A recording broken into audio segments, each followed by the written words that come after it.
Montana Territory, 1886. The stage rattled into Cottonwood Springs with all the grace of a wounded elk, kicking up plumes of dust that hung in the late afternoon sun. Catherine Newman pressed her forehead against the cool glass of the window, her stomach twisted in knots. 22 years old, and she'd just traveled across half a continent to marry a man she'd never met. "Last stop, Cottonwood Springs," the driver called, his voice cutting through the haze of her thoughts. Catherine smoothed the wrinkles from her pale blue traveling dress, a modest garment that had been pristine when she'd left Chicago but now bore the marks of 5 days on dusty roads. Her blonde hair, normally arranged in careful curls, had come partially loose from its pins, and she tucked a wayward strand behind her ear with trembling fingers. "You'll be fine, girl," the older woman seated across from her said, nodding with the confidence of someone who wasn't about to hand their life over to a stranger. "My sister came out this way 10 years back, said these Western men worked too hard to cause much trouble." Catherine forced a smile but couldn't find words to respond. What did she know of Western men, of any men, really? The sheltered daughter of a Chicago bookkeeper, she'd spent her life surrounded by ledgers and literature, not cowboys and cattle. Her father's death had left her with nothing but debts and a slim volume of Whitman's poems. When her father's creditors came knocking, she'd faced 2 choices: become a seamstress in her cousin's shop or answer an advertisement for a bride. The advertisement had promised a respectable rancher with prospects. It had sounded almost romantic on paper. The stagecoach lurched to a halt, and Catherine gathered her small carpetbag, the sum total of her worldly possessions. She was the last passenger remaining. "This is it, miss," the driver said, opening the door and offering his hand. Catherine stepped down into the dust of Main Street, scanning the small cluster of buildings that made up Cottonwood Springs. A general store, a saloon, a small church, and assorted businesses lined the single street. Men in dusty clothes paused to look at her, a newcomer, obviously from back east, obviously out of place. She stood frozen, clutching her carpetbag like a shield. The driver unloaded her trunk and set it beside her. "You being met?" he asked. "Yes," she said, though her voice sounded distant to her own ears. "A Mr. Quentin Bridges." The driver nodded. "Bridges has that big spread north of town. Good man from what I hear." That should have been comforting, but it wasn't. Catherine had a simple belief that had governed her life: independence meant survival. Her mother had died when she was young, and she'd watched her father struggle alone, refusing help until it was too late. She'd promised herself she would never depend on anyone, never trust her fate to another's hands. Yet here she was, about to become completely dependent on a stranger in a strange land. She stood alone as the stagecoach pulled away, feeling as exposed as if she'd arrived naked. Just as panic began to rise in her throat, she noticed a tall figure crossing the street toward her. He moved with the easy confidence of a man comfortable in his own skin. Tall and broad-shouldered, he wore a blue shirt with the sleeves rolled up, revealing sun-bronzed forearms. His Stetson was pulled low, shadowing his face until he came to stand before her and removed it in a gesture of politeness. Catherine's breath caught. He was younger than she'd expected, perhaps 25 or 26, with a strong jaw, clear blue eyes, and dark hair that curled slightly where it had been pressed by his hat. A light stubble shadowed his jawline, but he was otherwise clean-shaven. Not the grizzled frontiersman she'd imagined, but a young man with laugh lines already forming at the corners of his eyes. "Miss Newman?" he asked, his voice deep but gentle. Catherine nodded, unable to speak. This was him. The man who would be her husband. He must have seen the fear in her eyes because his expression softened and the corner of his mouth lifted in a reassuring smile. "Darlin," he said, "I don't bite." His words, simple and tinged with humor, cut through her fear. Not enough to banish it, but enough to allow her to breathe. "Mr. Bridges," she managed. "Quentin," he corrected, then nodded at her trunk. "Is this all your luggage?" "Yes." He hoisted the trunk easily onto one shoulder, then offered his free arm. "My wagon's just over there. Hope you don't mind a short ride. My ranch is about 5 miles north." Catherine hesitantly placed her hand on his arm, feeling the solid muscle beneath his shirt. "Thank you, Mr. Quentin." As they walked toward his wagon, Catherine felt the stares of the townspeople. A woman emerged from the general store, her eyes narrowing as she took in Catherine and Quentin. "That's Mrs. Simmons," Quentin murmured. Runs the store with her husband, nice enough but considers it her Christian duty to know everyone's business. Quentin Bridges, Mrs. Simmons called. Is this your bride from back east? Quentin's step faltered just slightly. This is Miss Newman, yes, just arrived. The woman's eyes raked over Catherine, assessing her from bonnet to boots. Well, welcome to Cottonwood Springs, Miss Newman. We were starting to wonder if you'd ever arrive. 3 weeks late, aren't you?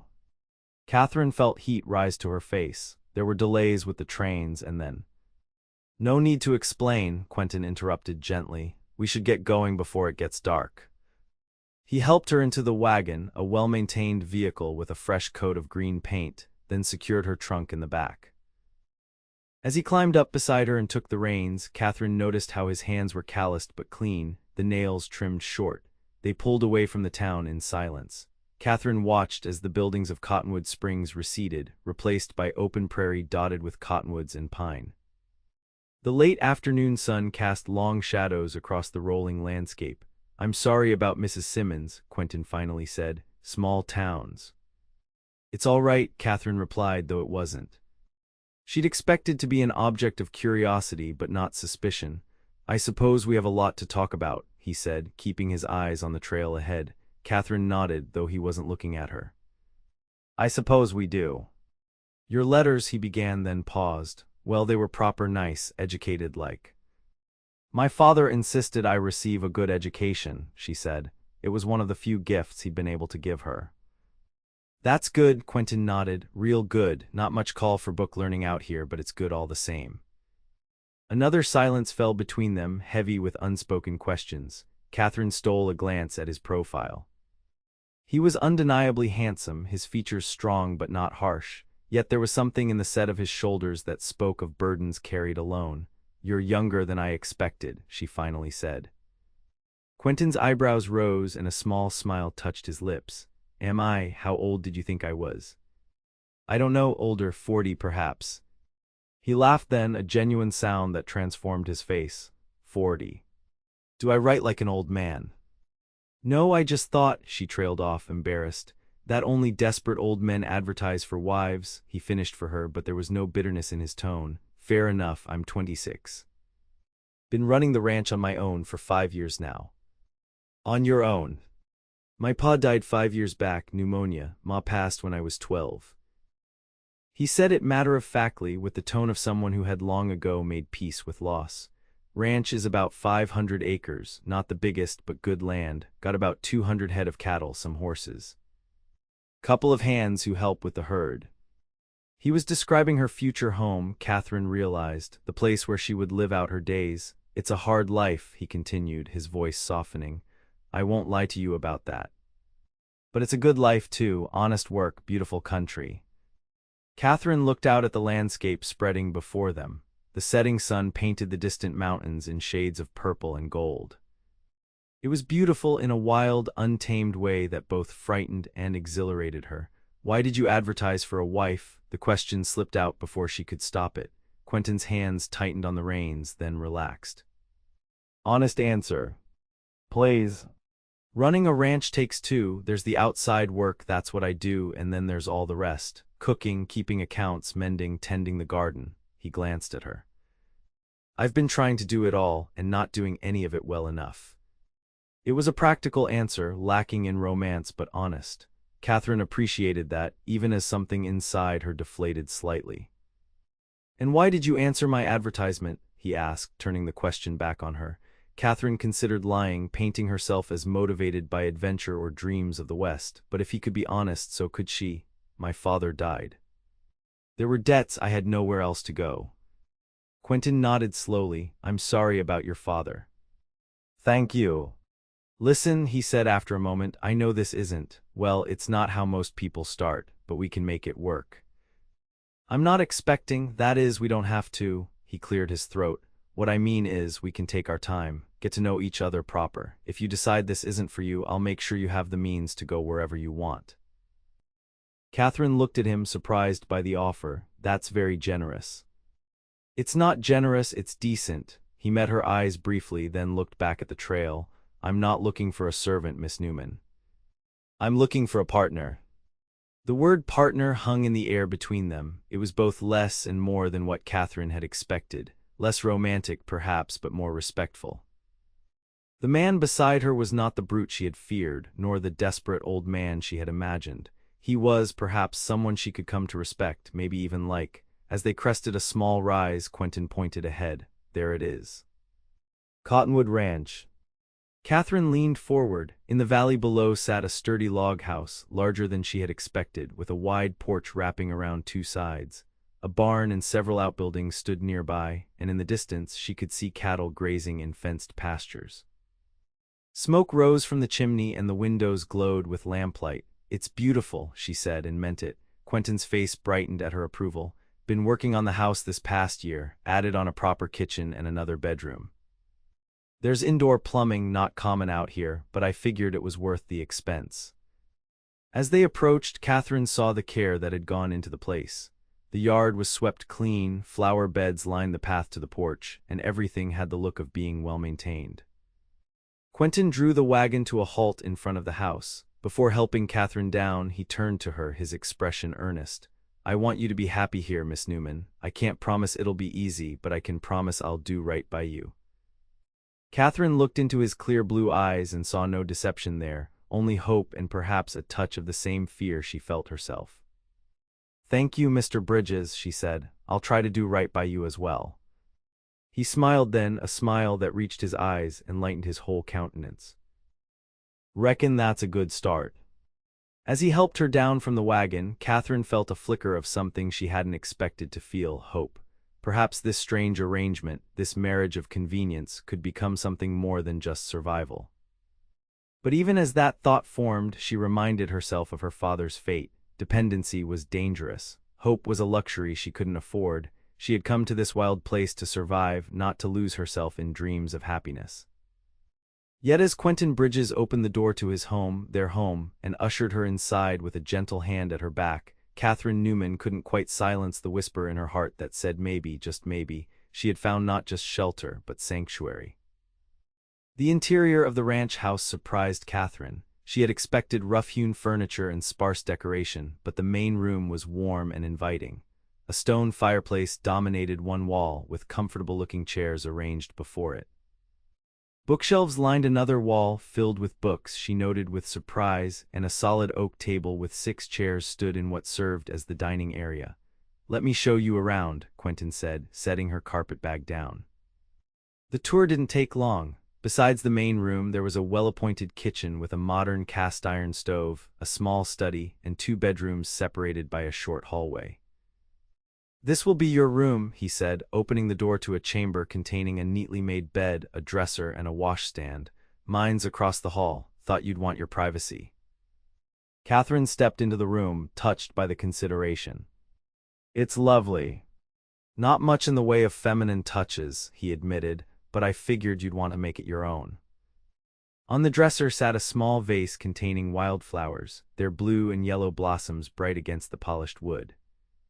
The small gesture of welcome brought unexpected tears to Catherine's eyes, which she quickly blinked away. "Thank you," she said, turning back to him. "It's more than I expected." Quentin shifted, looking almost boyish in his uncertainty. "Are you hungry? I've got stew keeping warm." Catherine realized she was starving. "Yes, very." Over a surprisingly good beef stew with fresh bread, they began the awkward process of getting to know one another. Quentin asked about her journey, and Catherine found herself relaxing enough to share some of the more amusing incidents from the stagecoach. When she described an elderly gentleman who had spent an entire day lecturing her on the proper way to cure rattlesnake bites, Quentin laughed so heartily that Catherine couldn't help joining in. "So what's the proper way then?" he asked, eyes twinkling. "Apparently one must pack the wound with a poultice made from chewed tobacco and the fat of a black cat killed under a full moon," she replied, keeping her face serious. Quentin choked on his coffee. "Well, now I know what to do next time." "Do you get many rattlesnakes here?" "Some," he admitted, "but they generally leave you alone if you leave them alone. Biggest danger out here is winter storms, flash floods in spring, and occasionally an ornery bull."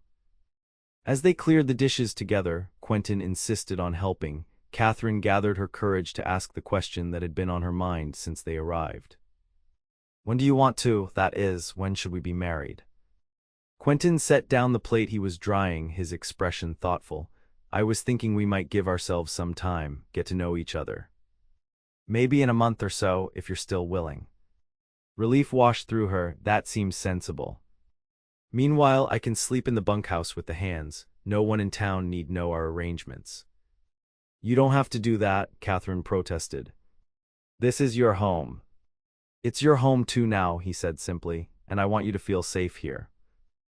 Later, alone in her room, Catherine unpacked her few belongings. She placed her father's volume of Whitman on the bedside table, then changed into her nightgown and sat on the edge of the bed.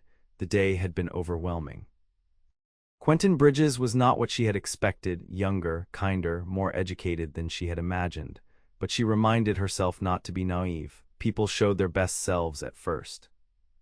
Her father had taught her that the only person you could truly rely on was yourself. Yet as she lay in the unfamiliar bed, listening to the night sounds of the prairie, so different from Chicago's constant noise, Catherine found herself wondering if she might have been wrong. Perhaps there were people in the world who could be trusted. Perhaps Quentin Bridges was one of them. She drifted off to sleep with that dangerous thought circling in her mind. The next morning, Catherine woke to the smell of coffee and bacon. She dressed quickly in her second-best day dress, a modest navy blue garment with white piping, and pinned her blonde hair in a simple but neat arrangement. Looking in the small mirror above her washstand, she took a deep breath. Her first full day in Montana territory, her first day in her new role. When she entered the kitchen, she found Quentin standing at the stove, expertly flipping pancakes. "Morning," he said, glancing over his shoulder with a smile. "Hope you slept well." "I did, thank you," she replied, suddenly shy in the morning light. "You didn't have to cook breakfast." "Force of habit," he said, sliding a stack of pancakes onto a plate. "Been cooking for myself for years. Figured you might need a day to settle in before taking over kitchen duties." They ate breakfast together, the silence more comfortable than the night before. Through the window, Catherine could see men moving around the barn and corrals, starting their day's work. "Those are my hands," Quentin explained when he caught her looking. "Walt Simmons, Mrs. Simmons' nephew and Pedro Diaz, good men, both of them. They live in the bunkhouse most of the time." "Do they know about our arrangement?" Quentin nodded. "They know I sent for a bride. But they'll respect your privacy." After breakfast, Quentin gave her a tour of the ranch. The barn was immaculate, the livestock well cared for. They visited the chicken coop, where a dozen hens pecked contentedly, and the vegetable garden, which was large but showing signs of neglect. "Haven't had much time for it this spring," Quentin admitted, looking at the weeds beginning to choke the rows of young plants. "If you've any interest in gardening." "I've never done it before," Catherine confessed. "But I'd be happy to learn." Quentin smiled. "There's a woman in town, Mrs. Abernathy, who's got the best garden in the county. She'd be pleased to give you some advice, I'm sure." They walked to the edge of a pasture, where cattle grazed lazily under the morning sun. In the distance, the mountains rose against a sky so blue it hurt to look at it. "It's beautiful here," Catherine said, surprised by how much she meant it. After the crowded streets of Chicago, the open space felt liberating rather than isolating. "It grows on you," Quentin agreed. "First year I came out here with Pa, I thought I'd go mad from the quiet. Now I can't imagine being anywhere else." Catherine looked at him, curious. "You weren't born here?" "No, we came from Pennsylvania when I was 16. Pa had a cousin who'd settled here, wrote him about the opportunities. Ma had passed a few years before, so there wasn't much keeping us there." "It must have been hard coming to a new place as a young man." Quentin shrugged. "Harder for some than others. At least I had Pa." He looked at her with new understanding. "Must be 10 times harder for you, coming alone." Catherine felt a lump form in her throat at his perception. "I'm managing." "Yes, you are," he said, with such simple conviction that she almost believed it herself. Over the next few days, a routine began to establish itself. Quentin rose at dawn to begin ranch work, while Catherine took over the kitchen duties and began to tackle the neglected garden. The work was hard, harder than anything she'd done in Chicago, but satisfying in a way she hadn't expected. On the 4th day, Quentin announced they needed to go into town for supplies. Good chance for you to meet some folks, he said over breakfast. Might be nice to have some female company. Catherine felt a flutter of anxiety. I'm not sure I'm ready for that. You're doing fine here, he assured her. And the women in town are mostly good people. Curious about you, sure, but that's natural.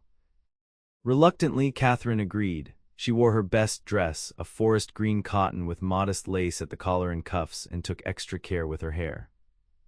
If she was to be judged by the women of Cottonwood Springs, she would at least make a decent first impression. The ride into town was pleasant. The late May weather was perfect, warm sunshine with a cool breeze, and Quentin pointed out landmarks along the way, telling her stories about the area's history.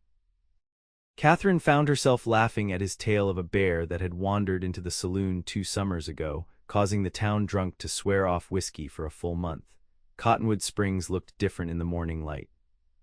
What had seemed intimidating on her arrival now appeared charming, a small frontier town with buildings painted in cheerful colors, American flags fluttering from several porches. Their first stop was the general store. As they entered, Mrs. Simmons looked up from where she was arranging fabric bolts, her face lighting with interest. Why, Quentin Bridges, and Miss Newman, isn't it? How nice to see you again. Quentin greeted her politely while Catherine tried not to fidget under the older woman's scrutiny. We'll need the usual supplies, Quentin said, handing over a list, and whatever Miss Newman requires. Of course, Mrs. Simmons turned to Catherine with a smile that didn't quite reach her eyes. And how are you finding Cottonwood Ranch, Miss Newman? Quite different from Chicago, I imagine. It's lovely, Catherine said honestly. Mr. Bridges has a beautiful home. Indeed, Mrs. Simmons replied. His mother would be proud to see how he's maintained it. She was a fine woman, God rest her soul. Such a shame she never saw the place finished. As Mrs. Simmons gathered their supplies, 2 more women entered the store, both immediately focused on Catherine with undisguised curiosity. You must be Quentin's bride, the older of the 2 said, stepping forward. I'm Margaret Abernathy, and this is my daughter, Lucy. Mrs. Abernathy was a handsome woman in her 50s, with silver-streaked brown hair and kind eyes. Her daughter, perhaps 18, had the same warm eyes but a pinched expression that suggested she wasn't entirely pleased to meet Catherine. Catherine Newman, she introduced herself. It's a pleasure to meet you. How are you settling in? Mrs. Abernathy asked. Ranch life can be a shock for a city girl.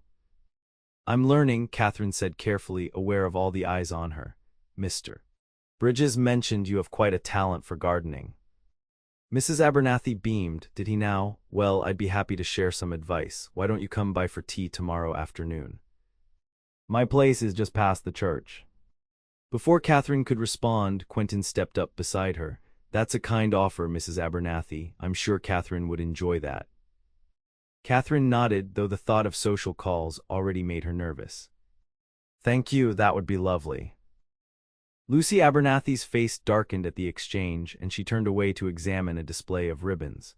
Catherine couldn't help wondering at the girl's obvious displeasure. After paying for their supplies, they visited the post office and the blacksmith before Quentin suggested lunch at the small hotel restaurant. Only decent eating establishment in town, he explained as they entered a clean but plain dining room, unless you count the saloon, which no respectable woman would enter.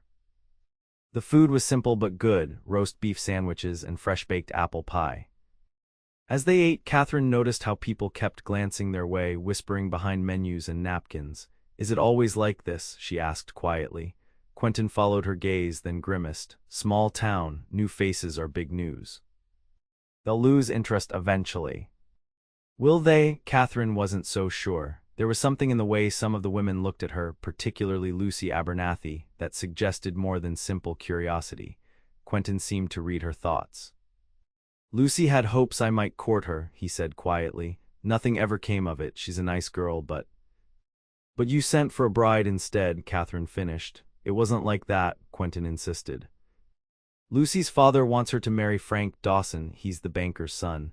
I was never a serious contender, no matter what she might have hoped.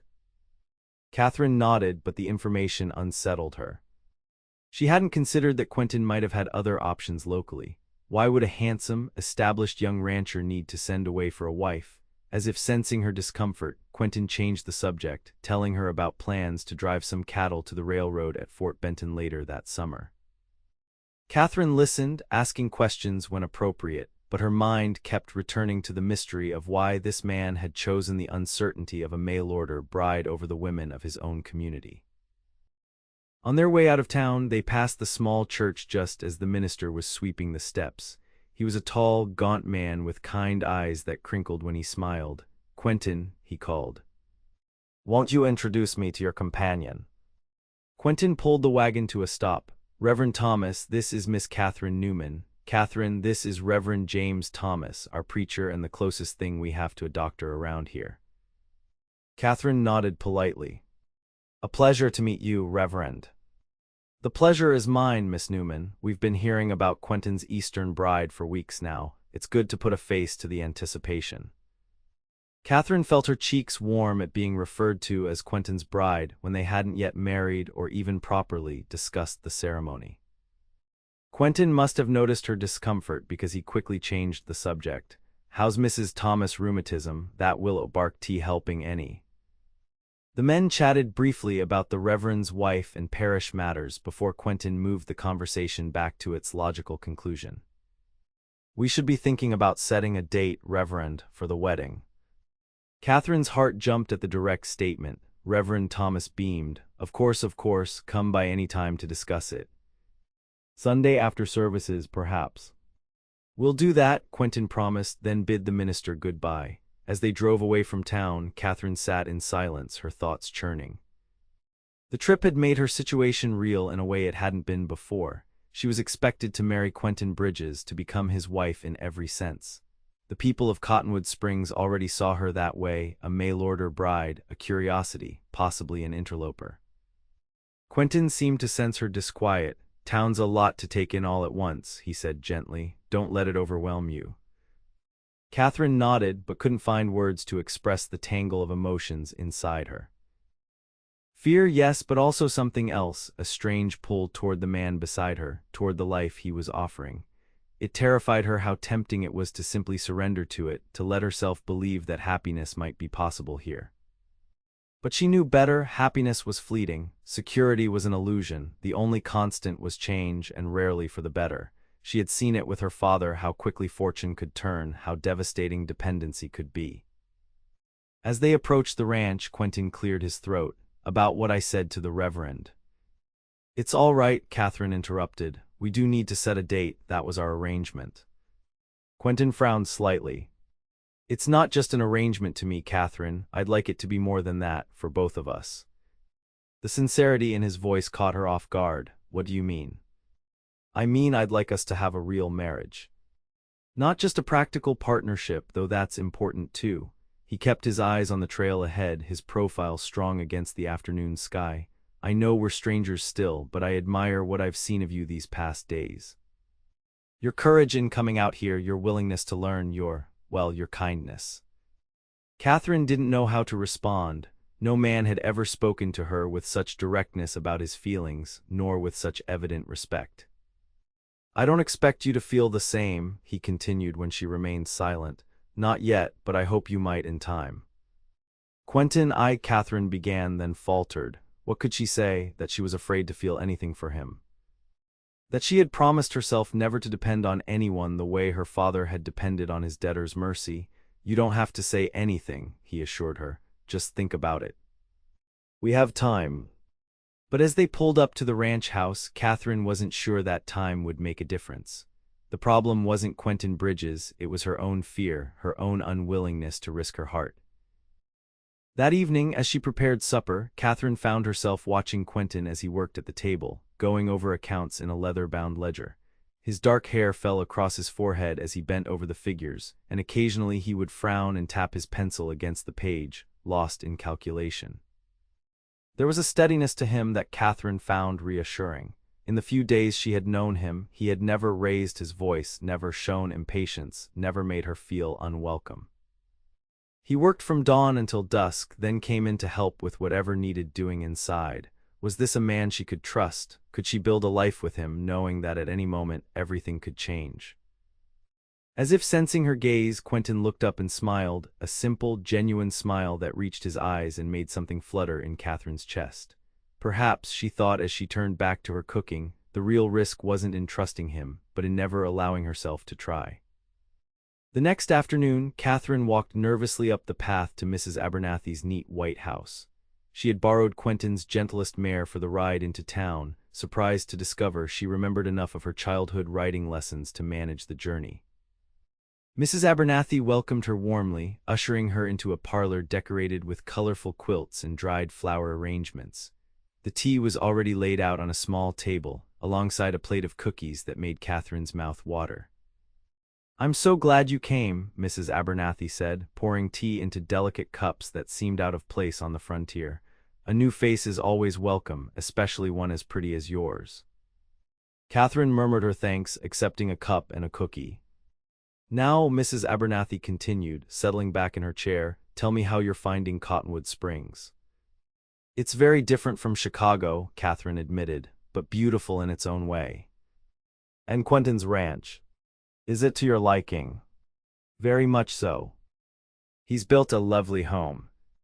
Mrs. Abernathy nodded approvingly. "Quentin's a good man. His father raised him right even after his mother passed, not like some of the young men around here."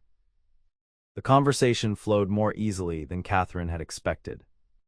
Mrs. Abernathy seemed genuinely interested in her background, asking thoughtful questions about her life in Chicago and her journey west. When the subject turned to gardening, the older woman's expertise became evident. "The key to growing anything out here is understanding the seasons," she explained. "Our growing season is short but intense, and you have to protect against late frosts. I'll send you home with some seedlings that should do well." After an hour of pleasant conversation, the front door opened and Lucy Abernathy entered. She stopped short at the sight of Catherine, her expression cooling. "Lucy, you remember Miss Newman," her mother said pointedly. "Of course," Lucy replied, her tone just shy of polite. "How nice to see you again." "Lucy, why don't you join us?" Mrs. Abernathy suggested. "I was just about to show Miss Newman my latest quilt." Lucy hesitated, then nodded stiffly, for a moment perhaps. As Mrs. Abernathy went to retrieve her handiwork, an awkward silence fell between the two young women. "Your mother has been very kind," Catherine said finally, attempting to bridge the gap. "She's offered me gardening advice and seedlings." Lucy's lips tightened. Mother's always been generous. Too generous, some might say. The bite in her tone took Catherine aback. "I'm sorry if my presence is uncomfortable for you." "Uncomfortable?" Lucy laughed, a brittle sound. "Why would it be uncomfortable?" "Just because Quentin Bridges couldn't find a wife locally, so he had to send away for one, like ordering a plow from a catalog." Catherine felt heat rise to her face. "I don't think—" "You don't know anything about him," Lucy interrupted, her voice low and intense, "or about this place.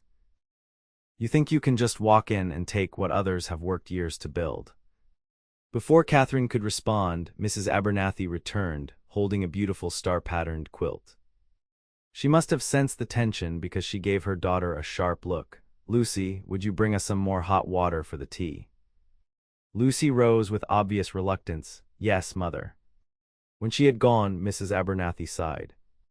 "I must apologize for my daughter. She's always been headstrong." "It's all right," Catherine said, though it wasn't. "I understand this might be difficult for her." "No, it's not all right," Mrs. Abernathy said firmly. Whatever notions Lucy had about Quentin Bridges were her own invention. He never encouraged her, not once. She reached over to pat Catherine's hand. "Don't let her upset you. She'll come around once she sees how happy you make Quentin." But Lucy's words had hit a nerve. Was that how everyone in town saw her? As an interloper, a catalog purchase, someone who had no right to be here? The rest of the visit passed pleasantly enough on the surface, but Catherine was relieved when it was time to leave. Mrs. Abernathy loaded her with seedlings, cuttings, and a jar of preserves, along with promises to visit the ranch soon. As Catherine rode back to the ranch, her thoughts were in turmoil. Lucy's hostility had shaken her more than she wanted to admit, not because she cared what the girl thought, but because it forced her to confront the nature of her relationship with Quentin. Was she just a convenient solution to his bachelor problems, a housekeeper with benefits, or did he genuinely see her as a potential partner, someone to build a life with, and more importantly, what did she want? The safety of emotional distance or the risk of real connection? When she arrived back at the ranch, she found Quentin mending a fence near the barn. He looked up at the sound of her approach, his face breaking into a smile that made her heart skip. "How was your visit?" he asked, setting down his tools as she dismounted. "Educational," she replied, managing a smile in return. "Mrs. Abernathy sent us enough seedlings to start a small farm." Quentin laughed. "That sounds like her. She's got the greenest thumb in the territory." He took the reins from her, his fingers brushing hers. "And how was Lucy?" Catherine hesitated, unwilling to repeat the girl's harsh words. "She was present." Quentin's smile faded.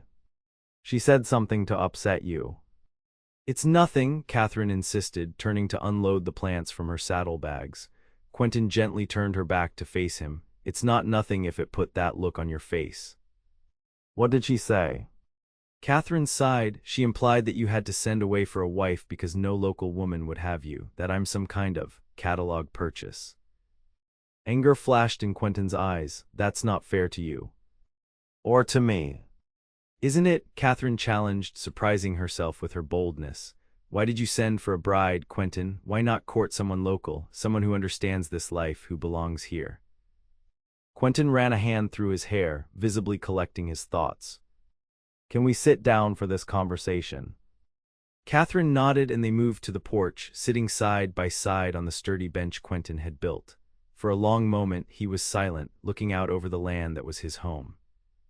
"I tried," he finally said. "Courting locally, I mean. There was a woman, Hannah Miller. Her father had the ranch next to ours. We grew up together, started courting when I was 20. I thought we'd marry, raise a family here." He paused and Catherine waited, sensing there was more to the story. "Hannah didn't love the land the way I do," he continued. "She saw ranch life as something to endure, not embrace.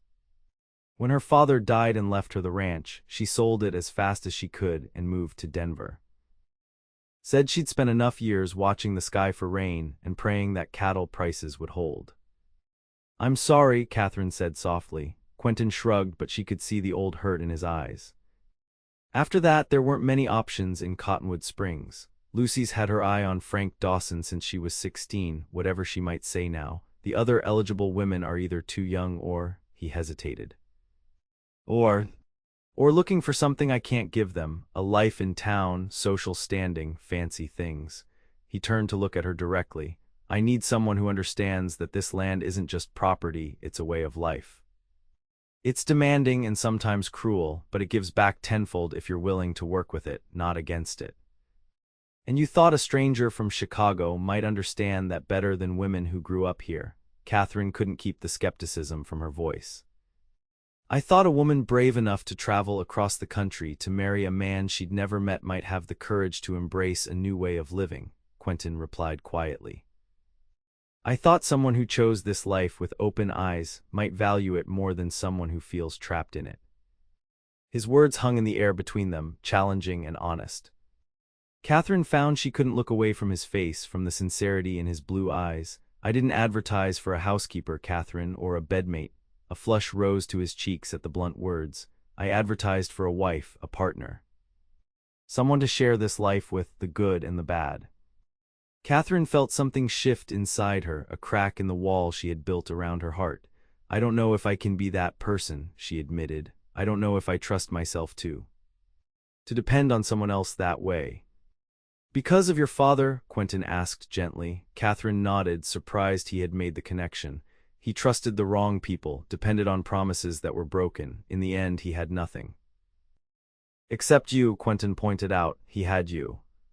Unexpected tears pricked Catherine's eyes, "and I couldn't save him." "You were his daughter, not his savior," Quentin said, his voice firm but kind. "Just as I'm asking you to be my wife, not my salvation." He reached out hesitantly and took her hand. "Partnership isn't about one person carrying the other. It's about walking side by side, helping each other over the rough patches." Catherine looked down at their joined hands, his large and calloused, her smaller but not soft, not anymore. After just a week at the ranch, she was developing calluses of her own, I'm afraid, she whispered, of me. No, she said, realizing it was true. Of hoping, of believing this could be real. Quentin squeezed her hand gently. It is real, Catherine, as real as this land, this house, this moment. She looked up at him, at his earnest face and kind eyes, and felt the wall around her heart crumble a little more. I want to believe you. Then give us time, he said, give us a chance. Before Catherine could respond, the sound of hoofbeats drew their attention. A rider was approaching fast, dust billowing behind him. Quentin stood, his posture alert. That's Walt, he said, referring to his younger ranch hand. Something's wrong. Walt Simmons pulled his lathered horse to a stop in front of the porch, his face grim. Rustlers, boss, North Pasture. They've already taken a dozen head, and Pedro's trying to hold them off alone. Quentin was in motion immediately. Get the rifles, he ordered, striding toward the barn. Catherine, stay in the house. Lock the doors. Fear seized Catherine's heart. Quentin. I'll be back, he promised, already running. Stay inside. Within minutes, Quentin and Walt had saddled horses and armed themselves. As they galloped away, Catherine stood on the porch, her heart pounding. The peaceful afternoon had shattered into danger and uncertainty, reminding her how precarious life could be in this wild place. She should be afraid, she knew, should be regretting her decision to come to this untamed territory. Instead, as she watched Quentin ride away to defend what was his, she felt something unexpected: pride. Pride in his courage, his determination to protect what he had built. And underneath that pride, a deeper fear, not for herself, but for him. With sudden clarity, Catherine realized that she was already beginning to care for Quentin Bridges, and that frightened her more than any rustler ever could. The hours of waiting were the longest of Catherine's life. She paced the house, jumping at every sound, imagining the worst. What if Quentin was hurt? What if he was killed? The thought sent a chill through her that had nothing to do with the cooling evening air. When she heard horses approaching, she ran to the window, her heart in her throat. The relief that flooded her at the sight of Quentin, upright and apparently unhurt, was so intense it left her lightheaded. She hurried to the door as the men dismounted. Quentin looked exhausted, dust coating his clothes and face, but he managed a smile when he saw her. Told you I'd be back. Are you hurt? She asked, scanning him for injuries. Just some scrapes, nothing serious. He turned to the other men. Pedro, let Walt look at that arm, it needs cleaning. Catherine noticed for the first time that the older ranch hand was holding his left arm awkwardly, blood staining his sleeve. I'll get water and bandages, she said, grateful to have something useful to do. While she gathered medical supplies, she heard Quentin giving instructions outside. When she returned to the porch, Pedro was seated on a chair, looking pale but stoic as Walt cut away his bloodied sleeve. It's just a graze, Pedro insisted in accented English. Bullet barely touched me. He was shot. Catherine gasped, nearly dropping the basin of water. Quentin took it from her, his expression grim. Rustlers don't give up their stolen cattle without a fight. As she watched Quentin tend to Pedro's wound with gentle efficiency, Catherine felt a new respect for this man who had advertised for a bride. His hands, capable of breaking horses and building fences, were equally capable of gentle healing. Did you catch them, the rustlers? She asked. Got the cattle back, Quentin replied. The men got away, but not before we got a good look at them. I'll ride into town tomorrow, talk to Sheriff Davis. After Pedro's wound was cleaned and bandaged, Quentin insisted the men stay for supper. Catherine quickly prepared a meal, grateful for the stew she had started earlier. As they ate, the men discussed the rustling incident in low voices. Third time this spring, Walt was saying. Hargrove's place last month, then the Millers, now us. Same men you think? Quentin asked. Walt nodded. One of them had that same scar Pedro described from the Hargrove raid. They're getting bolder, Pedro added, wincing as he shifted his injured arm. Striking in daylight now. Catherine listened with growing concern. She had known abstractly that the frontier could be dangerous, but the reality of armed men stealing cattle, shooting at Quentin, made her stomach clench with fear. After the ranch hands departed for the bunkhouse, Quentin sank into a chair by the fire, exhaustion evident in every line of his body. You should rest, Catherine said, pouring him a cup of coffee. In a minute, he replied, accepting the cup with a grateful nod. Need to think this through first. Catherine sat opposite him, watching the firelight play across his features. Do you know who they are, the rustlers? Quentin's jaw tightened. I have suspicions. There's a gang that operates out of the hills to the north, led by a man named Garrett Owens, ex-Confederate soldier turned outlaw. Sheriff's been after him for years, but the hills are full of hiding places. Isn't there a U.S. Marshal who could help, or the Army? Nearest Army post is 2 days' ride. As for marshals, he shrugged. Territory's big, lawmen are few. Most of the time we handle things ourselves. The casual way he spoke of such dangers sent a chill through Catherine. This was the reality of the frontier, not just the beauty and freedom she had begun to appreciate, but the constant threat of those who took what they wanted by force. I'm sorry you had to see this side of ranch life so soon, Quentin said, reading her expression, but it's part of what we face out here. I understand, Catherine said, though she wasn't sure she did, not fully. I'm just glad you weren't hurt. Quentin's expression softened. Were you worried about me? Of course I was, Catherine replied, unable to keep the emotion from her voice. You rode off to face armed men. How could I not worry? A small smile touched Quentin's lips. That's something, I suppose. Something. That you'd worry, his eyes held hers across the space between them, means you care, at least a little. Catherine felt her cheeks warm. I would worry about any man facing such danger. Any man? Quentin's smile widened slightly, not just the one you came halfway across the country to marry. Despite herself, Catherine smiled back. Perhaps especially him. The moment stretched between them, something new and fragile taking shape in the quiet room. Then Quentin winced as he shifted in his chair, breaking the spell. You are hurt, Catherine accused, rising from her seat. It's nothing, he protested, but couldn't hide another wince when he moved. Show me, Catherine insisted, her voice brooking no argument. With reluctance, Quentin unbuttoned his shirt, revealing a large bruise spreading across his right side, along with several scrapes. I fell from my horse when we were chasing the rustlers, he admitted. Rock caught me in the ribs, nothing broken, just bruised. Catherine retrieved the medical supplies still laid out from treating Pedro, then knelt beside Quentin's chair. Gently, she cleaned the scrapes, trying to ignore the heat that rose to her face at the contact with his bare skin. Quentin watched her work, his expression unreadable. You have a gentle touch. My father was often ill, she explained, focusing on the task to avoid meeting his eyes. I learned to tend minor injuries. You make a good nurse. I'm not sure I have the stomach for it, she admitted. Seeing Pedro shot, it frightened me. That's natural, Quentin said. First time I saw a man shot I was 18, thought I might faint. Catherine looked up, surprised by the confession. You. Me, he confirmed with a rueful smile. Doesn't make you weak to be affected by violence, just makes you human. When she had finished cleaning his wounds, Catherine sat back on her heels, suddenly aware of their proximity. Quentin was still shirtless, the firelight playing over his muscled torso, highlighting the contours of his chest and shoulders. Thank you, he said softly, making no move to redress. Catherine knew she should stand, move away, maintain the proper distance between them. Instead, she found herself reaching out to touch the edge of the bruise on his ribs, her fingers gentle on his skin. You could have been killed, she whispered. Quentin caught her hand, holding it against his chest. She could feel the steady beat of his heart beneath her palm. I wasn't, he said simply. I'm here. Catherine looked up into his eyes, seeing something there that made her breath catch, a question, an invitation.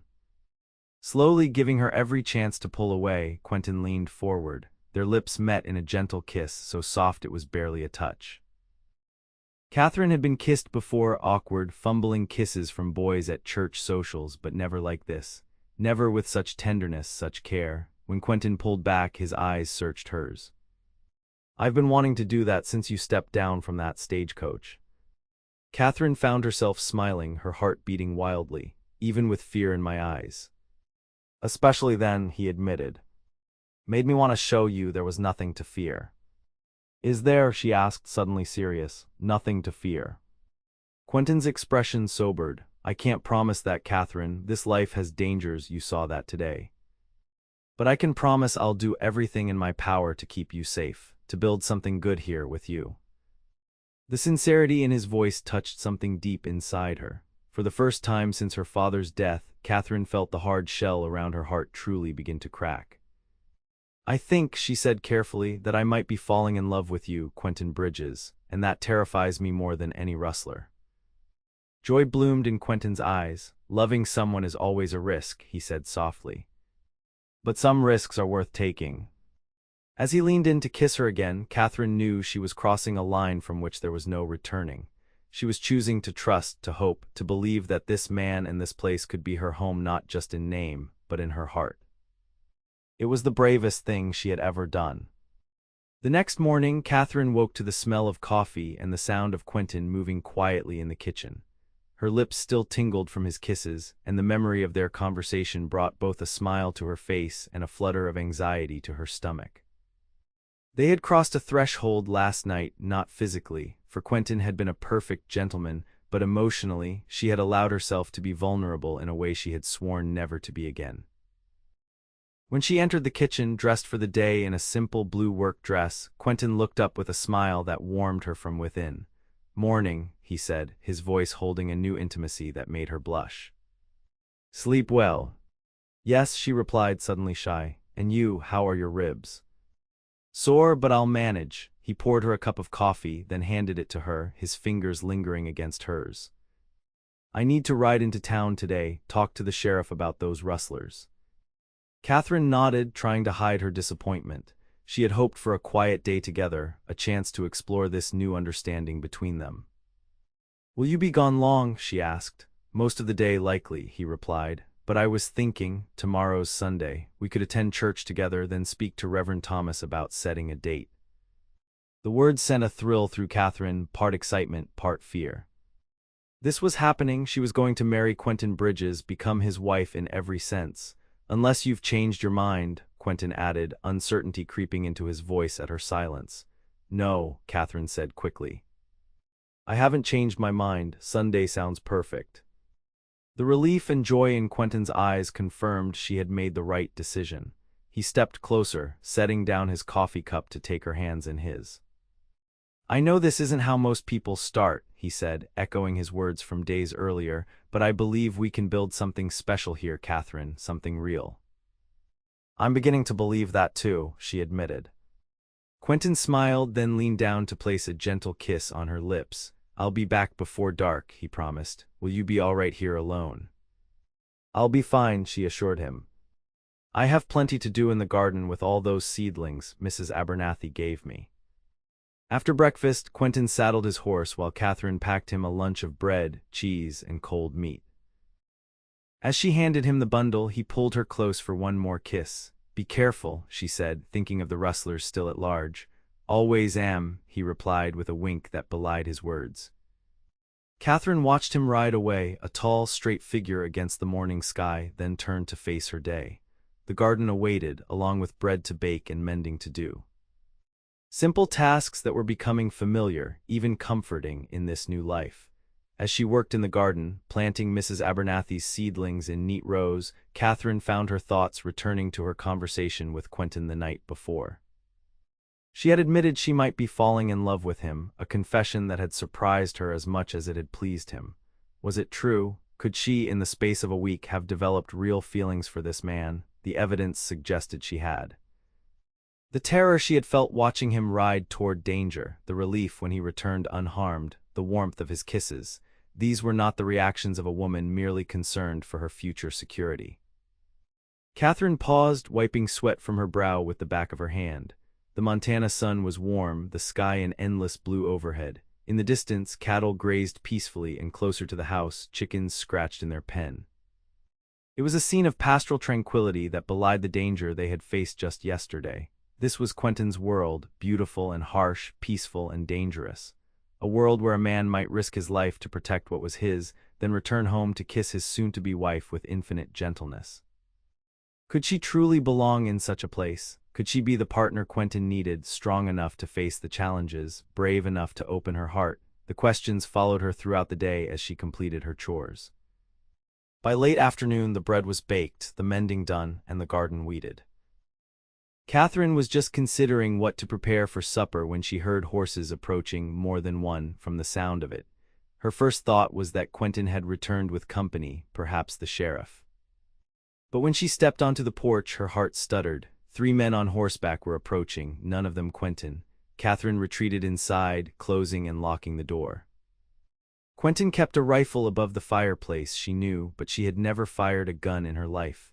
Still, she took it down, holding it awkwardly across her body as she peered through the window. The men reined in their horses in front of the house. They were rough-looking, unshaven, their clothes dusty and worn. The leader, a tall man with a scar running from his left eye to his jaw, dismounted and approached the porch. "Hello, the house," he called. "Anyone home?" Catherine remained silent, her heart pounding. These men were strangers, and in the wake of yesterday's rustling incident, any stranger was suspect. "We can see you through the window, ma'am," the scarred man said, his voice deceptively pleasant. "No need to hide, we're just looking for the owner of this fine ranch." Still, Catherine did not respond. The man's smile faded and he exchanged glances with his companions. "Listen, lady, we know you're alone. Bridges rode into town hours ago. We just want to talk, that's all." The fact that they knew Quentin's name and whereabouts chilled Catherine to the bone. These weren't casual travelers. They had been watching the ranch, waiting for Quentin to leave. "My husband will be back any minute," she called through the door, hoping the lie would deter them. "You can speak to him then." The scarred man laughed an ugly sound. "Husband. News travels fast. Last I heard, Bridges was still looking for a bride." He turned to his companions. "Looks like he found one, boys, pretty little thing, too." Catherine's grip tightened on the rifle. "Please leave our property." "Now that's not very hospitable," the man said, mounting the steps to the porch. "We've ridden a long way. Least you could do is offer us some water." "I've left a bucket by the trough," Catherine replied. "Help yourselves." The scarred man's expression hardened. "I don't think you understand the situation, ma'am. We're not asking." With a swift movement, he kicked the door. The solid oak held, but Catherine jumped back, her heart in her throat. "You open this door," the man called, "or we'll burn this pretty house to the ground with you in it." Catherine's mind raced. The ranch hands were out with the herd. The nearest neighbor was miles away. Quentin wouldn't be back for hours. She was alone with 3 dangerous men who clearly meant her harm. "What do you want?" she called, trying to keep the fear from her voice. "Just to talk," the man replied. "About your man Bridges and his tendency to stick his nose where it don't belong." Catherine realized with sudden clarity who these men must be. "You're the rustlers," she said, "the ones who shot Pedro." The scarred man laughed again. "Smart girl, yes, that's us, and your man cost us a nice payday yesterday. We aim to make sure he doesn't interfere again." Catherine's mind whirled. If she opened the door, these men would likely hurt her, possibly kill her. If she didn't, they might burn the house as threatened. Either way, they would wait for Quentin to return and ambush him. The thought of Quentin riding home, unsuspecting, into a trap decided her. Somehow, she needed to warn him. "I'm going to open the door," she called, "but I have this rifle, and I will use it if I have to." "No need for that," the scarred man said smoothly. "Like I said, we just want to talk." Slowly, Catherine unlocked the door, the rifle held awkwardly in her hands. The moment the door swung open, the scarred man stepped inside, followed by his companions. All 3 were armed, pistols holstered at their hips. "Now that's better," the scarred man said, eyeing the rifle with amusement. "You even know how to use that thing, girl." Catherine remained silent, her grip tightening on the weapon. The scarred man nodded to one of his companions, who moved swiftly, wrenching the rifle from her hands before she could react. "I thought not," the scarred man said. "Now, why don't you make us some coffee while we wait for your man?" "And if I refuse?" Catherine asked, her voice steadier than she felt. The scarred man's smile disappeared. "Then things will get unpleasant, for you now and for Bridges when he returns." Catherine saw no choice but to comply. As she moved to the stove to prepare coffee, her mind raced. She had to find a way to warn Quentin. "You got a name, girl?" the scarred man asked, settling into Quentin's chair by the fire as if he owned it. "Catherine," she replied, seeing no reason to lie about that. "Pretty name for a pretty girl. I'm Garrett. These are my associates, Tom and Frank." Catherine's blood ran cold. Garrett, the outlaw Quentin had mentioned, the leader of the rustling gang. She was in the presence of a notorious criminal. As she prepared the coffee, Catherine considered her options. The men had spread out, Garrett by the fire, Tom near the door, Frank inspecting the contents of the kitchen shelves. They seemed at ease, confident in their control of the situation. "How long you been married to Bridges?" Garrett asked conversationally. "Not long," Catherine replied, deciding to maintain the fiction. If they believed she was Quentin's wife, they might be less likely to. She couldn't complete the thought. "He's a lucky man," Garrett said, his eyes traveling over her in a way that made her skin crawl. "Though I wonder if he knows what he's brought into his home." "What do you mean?" Catherine asked, setting the coffee pot on the stove. "A city girl," Garrett clarified, though his tone suggested something else. "Not used to frontier life. Dangers everywhere out here, rustlers, Indians, wild animals." His smile was predatory. "Never know what might be waiting when you open your door." While the coffee boiled, Catherine set out cups with shaking hands. If only there was a way to signal Quentin before he rode into this trap. An idea formed in her mind, desperate, dangerous, but possibly their only chance. "You're right," she said, forcing herself to meet Garrett's eyes. "I'm not used to frontier life, but I'm learning." She poured the coffee, handing cups to each man. "For instance, I've learned that a ranch this size stores its ammunition in the barn, not the house." Garrett's eyes narrowed. "Is that so?" Catherine nodded, her heart pounding. "Quentin says it's safer in case of fire. All the rifles and ammunition are in a lockbox in the barn." It was a lie. The ammunition was in a cupboard in Quentin's study, but Catherine could see Garrett considering her words. If they believed they could arm themselves better, they might split up. "Interesting," Garrett said, sipping his coffee. "Frank, why don't you check that out? I'm sure Miss Catherine here is telling the truth, but it never hurts to be thorough." Frank nodded and headed for the door, leaving just Garrett and Tom in the house with Catherine. It was a small advantage, but possibly enough. As soon as Frank was gone, Catherine spoke again. "May I sit down? I'm feeling a bit faint." Garrett gestured magnanimously to a chair near the kitchen. "Of course, my dear. This must be quite stressful for you." Catherine sat, arranging her skirts carefully. "When do you expect Quentin to return?" "Eager to see your husband," Garrett smirked. "Don't worry, he'll be along soon enough. And then we'll all have a nice conversation." The way he said conversation left no doubt in Catherine's mind that they intended to kill Quentin. She had to act, had to find a way to warn him. "I need some water," she said, rising shakily. "May I?" Garrett nodded, watching her closely as she moved to the sink. The kitchen window faced the approach to the house. If Quentin returned now, she might be able to signal him somehow. As she filled a glass, Catherine glanced out the window. Her heart nearly stopped. In the distance, a rider was approaching Quentin, returning earlier than expected. She had minutes, perhaps seconds, to warn him. Without allowing herself time to think, Catherine dropped the glass. It shattered on the floor, water splashing her dress. "I'm so sorry," she gasped, making a show of distress. "How clumsy of me." "Don't worry about it," Garrett said, though his eyes had narrowed at her sudden clumsiness. Catherine knelt to pick up the broken glass, deliberately cutting her palm on a sharp edge. She gasped in genuine pain as blood welled from the cut. "I've cut myself," she said, holding up her bleeding hand. "I need to clean this." "Tom, help her," Garrett ordered, his attention momentarily on the sound of Frank returning from the barn. Tom moved to Catherine's side, grabbing her arm roughly. "Where do you keep bandages?" "In the bedroom," Catherine said, allowing him to pull her toward the hallway. As they passed the front window, she saw Quentin drawing nearer. She had to act now. With a sudden movement, Catherine twisted free of Tom's grip and bolted for the door. She flung it open and ran onto the porch, screaming at the top of her lungs. "Quentin, run! They're waiting for you, run!" Behind her, she heard Garrett curse. Then rough hands grabbed her, dragging her back inside. Tom threw her to the floor, where she landed hard, knocking the breath from her lungs. "Stupid bitch," Garrett snarled, drawing his pistol. "You'll pay for that." Through the open door, Catherine could see Quentin had pulled his horse to a halt at her warning. For one terrible moment, she thought he might charge forward to her rescue. Then, to her immense relief, he wheeled his horse around and galloped away, Garrett's face contorted with rage. Frank after him. Frank ran for his horse while Garrett turned back to Catherine, his eyes cold with fury. That was a mistake, girl, a bad mistake. Catherine struggled to her feet, backing away from him. He'll bring help, the sheriff, other ranchers. You should leave while you can. Oh, we'll leave, Garrett agreed, advancing on her, but you're coming with us. Insurance, you might say. Catherine's blood ran cold. I won't go anywhere with you. Garrett's laugh was without humor. You don't have a choice.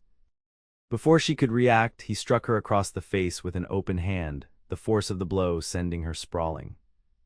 Stars danced in her vision as Tom hauled her to her feet. Tie her up, Garrett ordered. We're leaving. As Tom bound her wrists with rope, Catherine tasted blood in her mouth. Fear threatened to overwhelm her, but she fought it back. She had succeeded in warning Quentin. He was safe and he would come for her. She had to believe that. Garrett strode to the window, peering out at the trail. Frank's gone after Bridges, but he won't catch him. Not on that stallion of his. He turned back to Catherine, his expression calculating. Your man cares for you, doesn't he? Enough to come after you.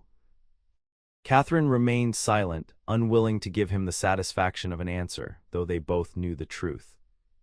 Quentin would come for her. The knowledge was both comforting and terrifying. Get her on a horse, Garrett commanded. We're heading for the hills. If Bridges wants his woman back, he'll have to come to us.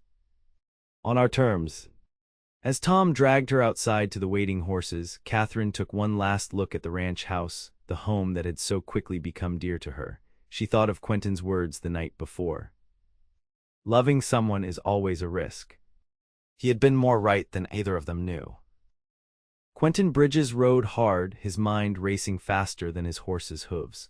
Catherine's warning scream echoed in his ears, along with the sight of her being dragged back into the house by Garrett Owens. He had recognized Owens immediately. The scarred face was unmistakable. Quentin had heard stories of the outlaw's cruelty, his ruthlessness toward those who crossed him, and now Owens had Catherine. Every instinct had screamed at Quentin to charge forward to rescue her at any cost, but he knew that would be suicide and no help to Catherine. Owens and his men were armed, waiting in ambush. Quentin's only chance, Catherine's only chance, was to get help. He rode for the closest neighbor, the Wilson Ranch, 2 miles east. Hank Wilson and his sons were tough, experienced frontiersmen who had faced outlaws before. When Quentin thundered into their yard, shouting his news, they responded with immediate action. I'll send Jimmy to town for the sheriff, Hank said, already loading his rifle.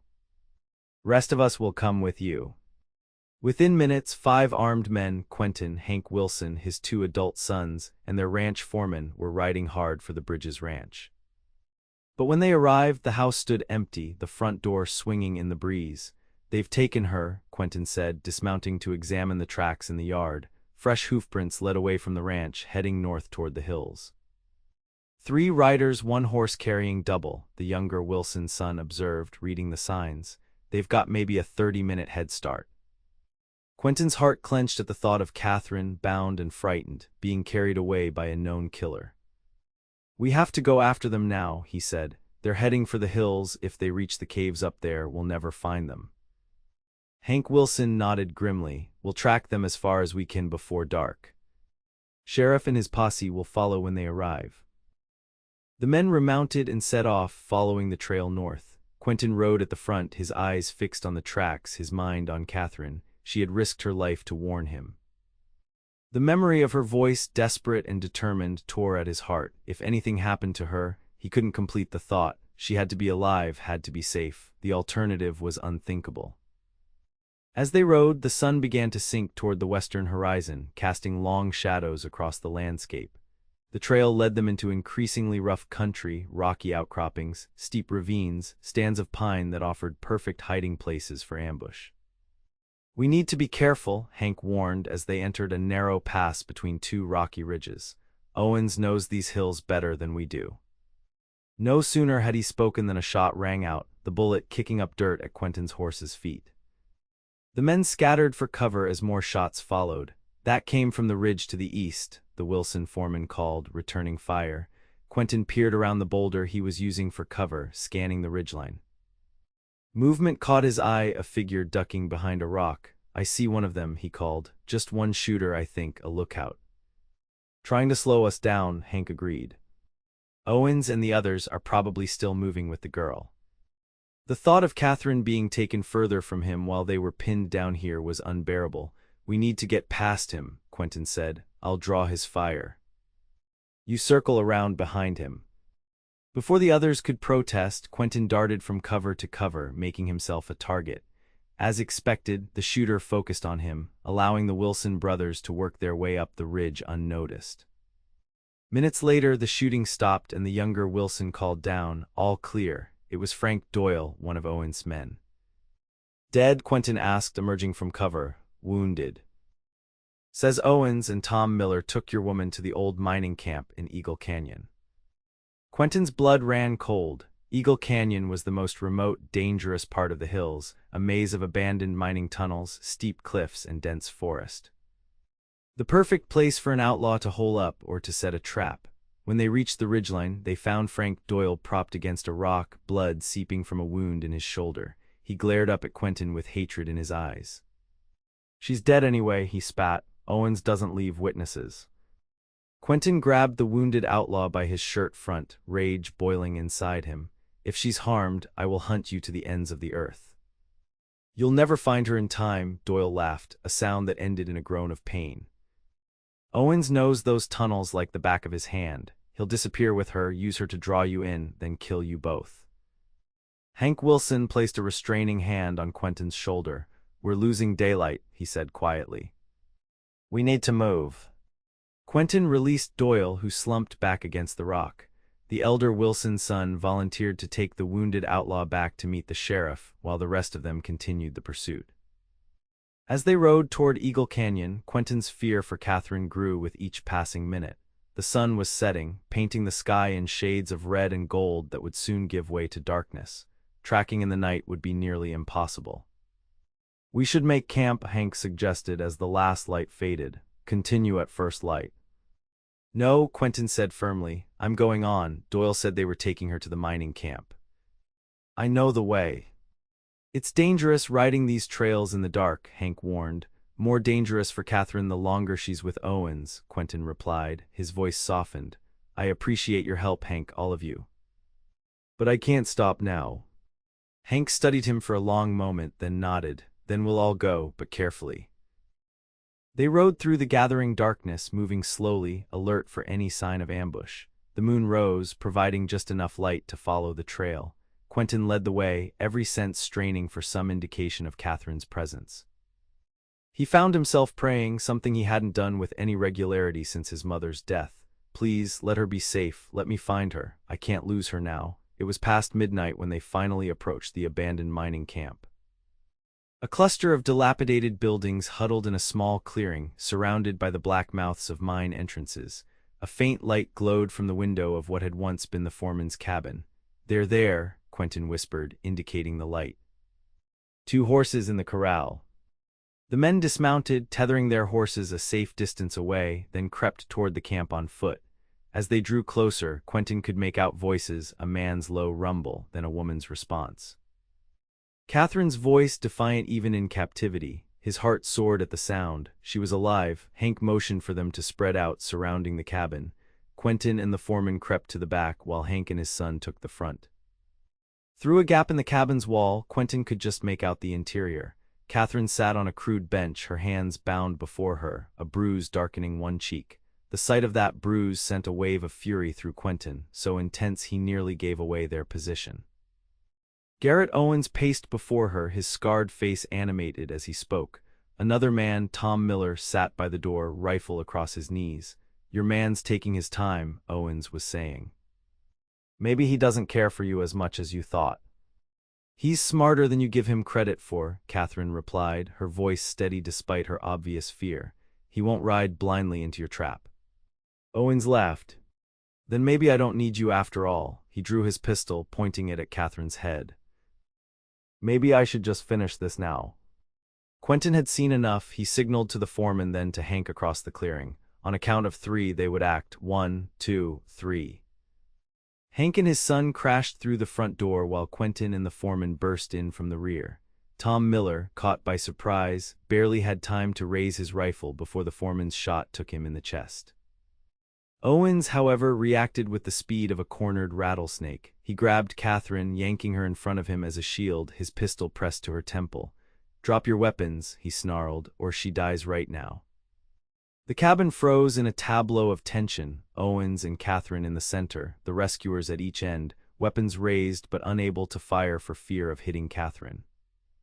"You're surrounded, Owens," Hank said calmly. "Sheriff's on his way with a posse, there's no way out." "There's always a way out," Owens replied, edging toward the door, dragging Catherine with him. "And she's coming with me." Quentin lowered his rifle slowly, his eyes meeting Catherine's. In her gaze he saw not just fear but trust in him. Somehow that trust steadied his racing heart, cleared his mind. "Let her go, Owens," he said quietly. "This is between you and me." "Is it?" Owens sneered. "Seems to me she made it her business when she warned you off. Cost me a good payday and now a good man." He nodded toward Miller's body. "That was my choice," Catherine said, her voice remarkably steady, "not Quentin's." "Brave little thing, aren't you?" Owens said, his pistol still pressed to her head. "Wonder if you'll be so brave when I put a bullet in your man." In that moment, with Owens' attention briefly divided between Catherine and Quentin, Catherine acted. She drove her elbow hard into Owens' stomach, then ducked as he reflexively loosened his grip. Quentin fired in the same instant, his bullet catching Owens in the shoulder of his gun arm. The outlaw's pistol discharged, the bullet embedding itself in the ceiling as he staggered backward. Before Owens could recover, Hank and his son were on him, disarming him and forcing him to the ground. The foreman quickly bound his hands with the same rope that had been used on Catherine.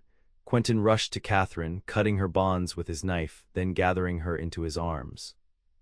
She clung to him, her body trembling with delayed shock and relief. "Are you hurt?" he asked, pulling back to examine her bruised face, the dried blood on her hand from the cut she had given herself. "Nothing serious," she assured him, though tears welled in her eyes. "I knew you'd come for me." "Always," Quentin promised, his voice rough with emotion. "I will always come for you, Catherine." As Hank and his men secured Owens and prepared to transport him back to town for the sheriff, Quentin led Catherine outside. The night air was cool and clean after the stuffiness of the cabin, the stars bright in a velvet sky. Catherine looked up at the peaceful heavens, then back at the man beside her. "I was so afraid," she confessed. "Not just for myself, but for you. I thought they would kill you." "Thanks to your warning, they didn't get the chance," Quentin said, his arm around her waist, supporting her as much as embracing her. "That was the bravest thing I've ever seen, Catherine. You risked your life for me." "You would have done the same for me," she said simply. "You did do the same." In that moment, surrounded by the vast Montana night, Catherine Newman realized a profound truth. The fear that had governed her life, fear of dependency, of vulnerability, of loss, had not protected her from danger. It had only protected her from love. Real strength lay not in isolation, but in connection. In trusting someone enough to risk your heart. "I love you," she said, the words coming easily now that she understood their truth. "I think I started falling in love with you the moment you said you didn't bite." Quentin laughed, the sound joyful despite the night's terrors. "And I've loved you since I saw the courage it took for you to step off that stage into a world you didn't know, to face a future you couldn't predict." He cupped her face gently in his hands, mindful of her bruises. "Will you marry me, Catherine Newman, not because of our arrangement, not because it's practical, but because we love each other?" Catherine smiled through her tears. "Yes, 1,000 times yes." Their kiss there under the Montana stars was a promise of love, of partnership, of a future built together on the foundation of trust they had forged in fire. They were married the following Sunday in the small church in Cottonwood Springs. News of Garrett Owens' capture and the dramatic rescue had spread throughout the county, transforming Catherine overnight from suspicious outsider to frontier heroine. Women who had viewed her with skepticism now welcomed her with open arms. Even Lucy Abernathy, chastened by her mother after learning of her unkindness, offered a grudging apology. "I was jealous," she admitted, her cheeks flaming. "But Frank Dawson asked me to marry him last week, so I suppose it's worked out for the best." Catherine, her own happiness too complete to harbor resentment, had accepted the apology graciously. The wedding itself was simple but joyful. Catherine wore a dress of pale blue silk, a gift from the women of Cottonwood Springs who had pooled their resources to order it from Denver.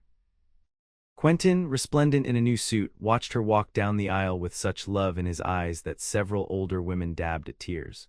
Reverend Thomas spoke of partnerships forged in adversity, of love that grew stronger through trials. As Catherine and Quentin exchanged vows, their voices clear and confident, there wasn't a person in the church who doubted the sincerity of their commitment. "I now pronounce you husband and wife," the Reverend declared, beaming at the couple. "What God has joined together, let no man put asunder." The reception at the Wilson Ranch was the social event of the season. Everyone for 20 miles around attended, bringing food, gifts, and good wishes. The Wilsons had decorated their barn with wildflowers and lanterns, creating a festive atmosphere despite the humble setting. As Catherine and Quentin danced their first dance as husband and wife, she marveled at how much her life had changed in just 2 weeks. From a frightened, suspicious woman stepping down from a stagecoach to a bride embraced by a community, loved by a good man, secure in her place in the world. "Happy?" Quentin asked, his arms strong around her as they moved to the music. "More than I ever thought possible," Catherine replied truthfully. Later, as they drove home under a canopy of stars, Catherine rested her head on Quentin's shoulder, content in a way she had never expected to be. "Welcome home, Mrs. Bridges," Quentin said as they approached the ranch, the house a solid silhouette against the night sky. "It already feels like home," Catherine said, realizing it was true. This place, this man, they had become as essential to her as breathing. That night, in the bedroom they now shared, Quentin loved her with the same gentle care he had shown since her arrival, respectful of her inexperience, patient with her shyness, but passionate in his desire for her. As their bodies joined for the first time, Catherine felt the last of her walls crumble, replaced by a bridge of trust and love between them. Afterward, lying in his arms, Catherine traced the line of his jaw with her fingertip. "I never thought I could be this happy," she confessed. "I was so afraid to trust, to depend on anyone." "And now," Quentin asked, his hand stroking her hair, "now I understand that trusting you doesn't make me weaker. It makes us both stronger." She smiled up at him in the moonlight filtering through the window. "We're partners, like you said from the beginning." "Partners," Quentin agreed, kissing her forehead. "In everything, the good and the bad." The good came quickly. By their first anniversary, Catherine had made the ranch truly their home. The garden flourished under her care, providing vegetables for their table and extras to share with neighbors. She had learned to cook over an open fire, to ride astride for roundups, to treat minor injuries and deliver calves. The ranch prospered as well. Catherine's education proved valuable. She kept meticulous accounts, wrote persuasive letters that secured better prices for their cattle, and subscribed to agricultural journals that introduced new methods of breeding and care. Their partnership extended beyond the practical. They read together in the evenings, Catherine introducing Quentin to her beloved Whitman, Quentin sharing the works of Mark Twain and Bret Harte. They discussed everything from politics to philosophy, sometimes agreeing, sometimes debating with good-natured intensity. And they loved each other with a depth that grew with each passing day, in quiet moments watching the sunset from their porch, in passionate nights in their shared bed, in the mundane tasks of daily life tackled side by side. The bad came too, as it always does. The winter of 1887 was brutal, with blizzards that lasted for days and temperatures that dropped to 30 below zero. They lost cattle despite their best efforts to protect the herd, and Quentin nearly died of pneumonia after a desperate search for stranded calves. Catherine nursed him through the fever, reading to him when he was lucid, bathing his burning skin when he wasn't. For 3 terrifying nights she feared she would lose him. On the 4th morning, his fever broke and he opened clear eyes to find her slumped in sleep beside the bed, her hand still holding his. "Catherine," he whispered, his voice weak but determined. "My Catherine." She woke instantly, joy flooding her face at the sight of his conscious gaze. "You're back," she said, tears streaming down her cheeks. "I thought I'd lost you." "Never," he promised, though his voice was barely audible. "We have too much left to do together." By spring, Quentin had recovered his strength, and the ranch was beginning to recover as well. New calves frolicked in the pastures, the garden burst with early vegetables, and the future looked bright once more. It was on a perfect May evening, exactly 1 year after their wedding, that Catherine told Quentin her news. They were sitting on the porch after supper, watching the sunset paint the sky in shades of gold and pink. Quentin had his arm around Catherine's shoulders, her head resting against him in comfortable silence. "I have something to tell you," she said, her voice both nervous and excited. Quentin looked down at her, smiling at the glow in her cheeks. "What is it, Darlin?" "I'm going to have a baby," Catherine said, watching his face carefully. "In late November." For a moment, Quentin stared at her in shocked silence. Then a smile of such joy spread across his face that Catherine felt tears spring to her eyes. "A baby," he repeated, his voice filled with wonder. "Our baby," he placed his hand gently on her still flat stomach. "Are you sure?" Catherine nodded. Mrs. Abernathy confirmed it yesterday. She was a midwife back east before she married. Quentin gathered her close, kissing her with tender passion. "I didn't think I could be happier than I already was," he said when they parted, "but I was wrong." As the summer progressed, Quentin became even more protective of Catherine, insisting she rest frequently and hiring a local girl to help with the heavier household chores. Catherine indulged him to a point, but remained determined to carry her share of the work as long as she was able. "I'm pregnant, not invalid," she reminded him with a laugh when he tried to prevent her from weeding the garden. "The baby and I are both stronger for the fresh air and gentle exercise." Still, she couldn't help being touched by his concern, his constant attention to her comfort and well-being. This was the man she had feared might be a brute, a stranger who would see her as property rather than partner. How wrong she had been. Their child was born on a snowy night in late November, a healthy boy with his father's dark hair and his mother's green eyes. They named him Thomas after Reverend Thomas, who had brought them together and who christened the baby with tears of joy in his eyes. As Catherine held her son in her arms, Quentin sitting beside her on the bed, she marveled at the journey that had brought her to this moment. From a fearful young woman stepping off a stagecoach to a wife, a mother, a woman who had found her strength in the very thing she had most feared: dependency, connection, love. "What are you thinking?" Quentin asked, his finger gently stroking their son's tiny cheek. "I was thinking about the day we met," Catherine replied. "How afraid I was, how I believed I could never trust anyone enough to be truly happy."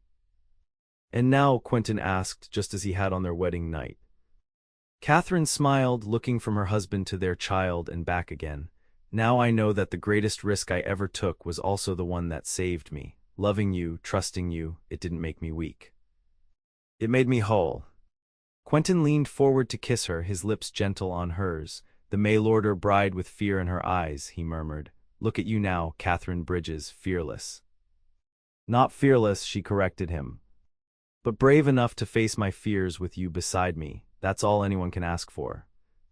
Outside, snow fell softly on the Montana landscape, blanketing the ranch in pristine white. Inside, a family, created not by blood or circumstance, but by choice and love, began their journey together. Catherine Newman had come to the frontier seeking survival. What she had found in the arms of Quentin Bridges was so much more. She had found home.